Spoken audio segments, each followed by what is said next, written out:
जातीमध्ये 59 जातीचा समावेश असतो. त्यामध्ये अनेक पोटजाती सुद्धा असतात. परंतु महाराष्ट्र राज्यामध्ये ज्या प्रकारे 13% आरक्षण अनुसूचित जातीच्या मुलांना मुलींना नोकरीमध्ये प्रत्येक ठिकाणी देण्यात आले, केंद्रात 15% आरक्षण आहे. परंतु आपण जर बघितलं या महाराष्ट्र राज्यामध्ये 13% आरक्षणाचा लाभ आजपर्यंत जर तुम्ही घेतला असेल तर फक्त एका समाजाला मिळाला आहे.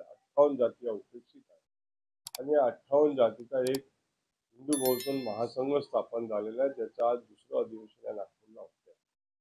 आणि यामध्ये नुकत्याच आता 1 ऑगस्ट 2024ला माननीय सर्वोच्च न्यायालयाने एक निर्णय दिला की अनुसूचित जातीमध्ये सुद्धा अ ब क ड ची श्रेणी व्हायला पाहिजे.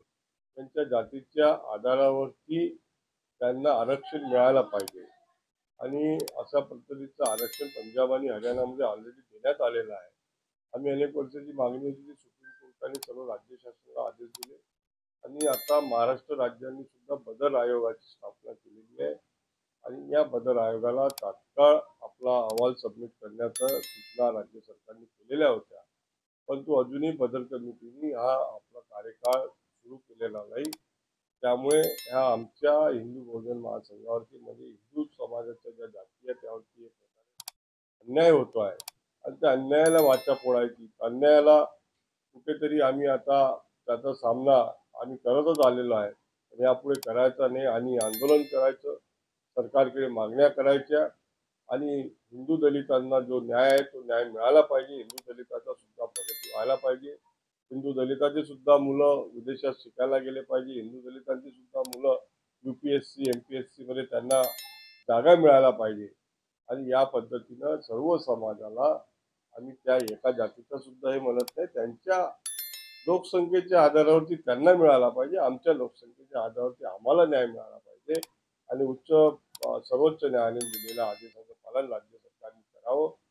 त्याकरता जर वेळ पडल्यास आम्ही या राज्यामध्ये आंदोलन करू आणि आपला न्याय आपने कई मांगे रखी है सरकार के आगे में, इसमें मुख्य मांगे कौन सी है आपकी? मुख्य मांग ऐसी है कि जो जिस तरह से ये अबकड़ का जो विषय है, ये सर्वोच्च न्यायालय ने दिया आदेश का पालन राज्य शासन ने करना चाहिए, जैसा कर्नाटक में अभी कर चुके हैं, उसी तरह का आदेश का पालन यहाँ होना चाहिए। उसी तरह अनुसूचित जाति के समाज को जो फंड मिलता है बच्चों के स्कॉलरशिप के लिए, बच्चों के विकास के लिए, नौकरियों के लिए, तो उसका तंतोतंत पालन होना चाहिए। अभी तक 40,000 करोड़ का बैकलॉग महाराष्ट्र राज्य में हुआ है, 5 लाख करोड़ का बैकलॉग इस देश में हो चुका है।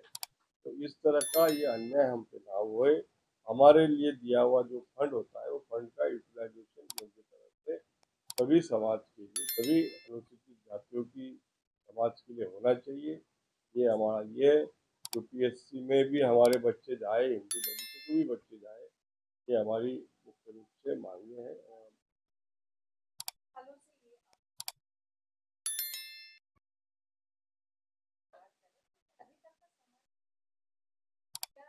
आप लोगों को न्याय भी इन फैसलों से बचना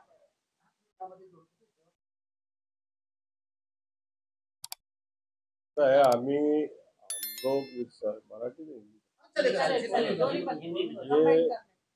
ये जो विषय था, हम लोग काफी दिन से लड़ रहे हैं और लड़ने के कारण हम लोग जब सर्वोच्च न्यायालय में गए तो सर्वोच्च न्यायालय को भी ये बात पसंद पड़ी कि नहीं, बराबर है कि एक ही जाति का विकास नहीं होना चाहिए।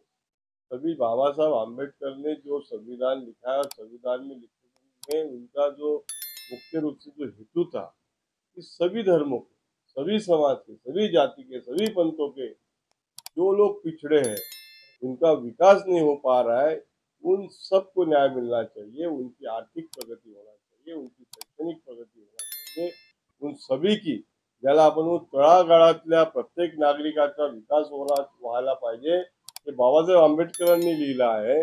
आणि जे अस्पृश्य धंदे करतात, ज्यांचे व्यवसाय, आता समजा एका समाजाचा घेतला, महार समाजाचा चमडे सोलण्याचा, खाटीकांचा, बकरे कापण्याचा, मोचींचा, जुते साफ करण्याचा, असे वेगवेगळ्या लोकांचे सर्व जर आपण व्यवसाय बघितले तर हे अस्पृश्यतेचे होते। म्हणून त्यावेळेला त्यांनी अनुसूचित जमाती ज्या अत्यंत ज्या दुर्मिळ जाती गावागावामध्ये छोटे छोटे पाड्यावरती जंगलामध्ये राहतात त्यांना सुद्धा मुख्य प्रवाहात आला म्हणून एसटी साठी ओबीसीचा समाज सुद्धा मागासला आहे.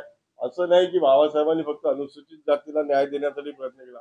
बाबासाहेबांनी या प्रत्येक जातीच्या प्रत्येक धर्माच्या लोकांचा विकास व्हावा, प्रत्येक समाजात असमतोल राहू नये, समतोल व्हावा याकरता त्यांनी जो लिहिलेला आहे संविधानामध्ये त्या संविधानाचाच पालन आता व्हावं अशी आमची इच्छा आहे आणि त्यांचं आम्ही लढतो. मॅडमचं असं होतं मॅडम सरकार आमचीच आहे म्हणून आता आम्ही या सरकारमध्ये मिळून देऊ.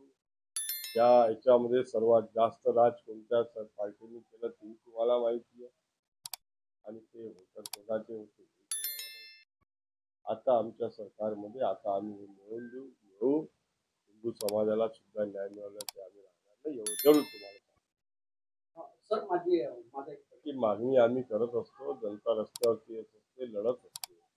न्याय मिळण्याची सुद्धा वेळ असते. आता सुप्रीम कोर्टाने हा निर्णय दिला आहे. त्यामुळे या सुप्रीम कोर्टाच्या निर्णयाच्या अनुषंगाने आम्हाला आता सुद्धा देईल असा आम्हाला विश्वास.